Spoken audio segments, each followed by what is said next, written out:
Hi. So today I don't know what I'm going to talk about. Well, I wrote a blog around the theme of eternal and timeless, so I'm just going to talk about that. Uh, Eternal, timeless. The first thing that comes up in my head is breath, breathing. Like, have you wondered why animals and all living things share the same breath? Even trees, they breathe. Like, why? And why is it that until the end of time, I'm always facing a reflection of myself in the dark mirror? Why?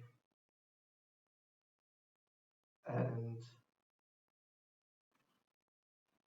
how come I cannot even begin to understand another person until I have understood myself? Why? And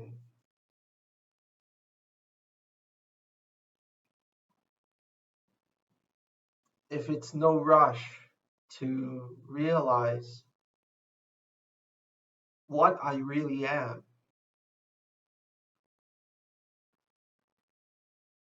it's like, if there's no rush, why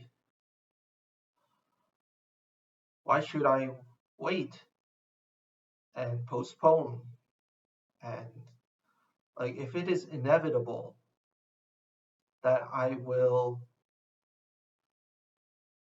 see the reality of what I am and who I am and what I stand for, why even postpone and wait until I force my own hand? And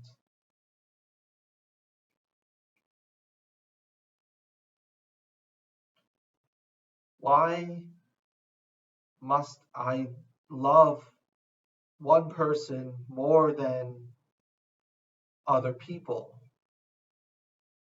Like, doesn't that only toot the horn of consciousness and not life? Wouldn't life love all parts of itself equally? Is it is is that still common sense or is it uncommon? And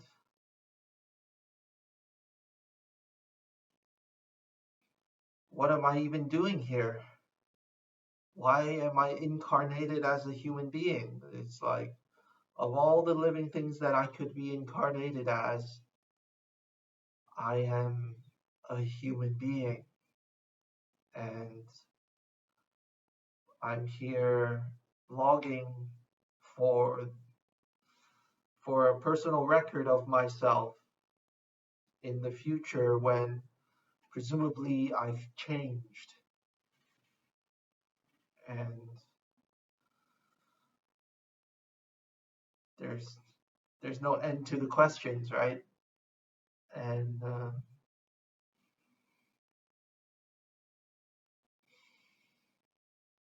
silence, silence kind of alludes to what is eternal, what is timeless, because it's only in silence and, well, let's put it this way, it's by being obtusely noisy in your head and in person, constantly shoving your opinion down people's throats, that you apparently know yourself, that you apparently uh, understand what you have become? Or is it the reverse? It's by embodying silence as the flow of background noise and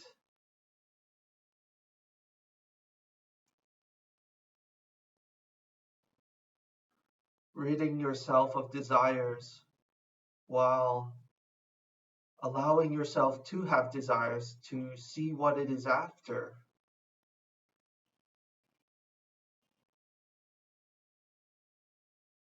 Isn't that the way to really get to know yourself?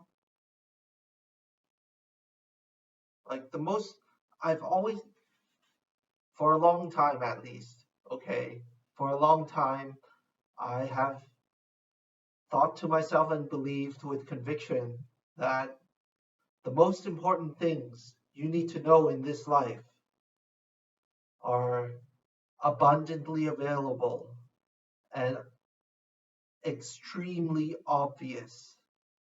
So obvious that it's become hidden in plain sight.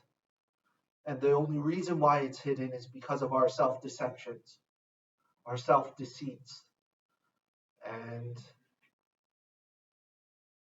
hey, even the creator of this thing called consciousness, the creator of it, it's proven difficult for him to crack the nut, isn't it? That dude called Anu, right? And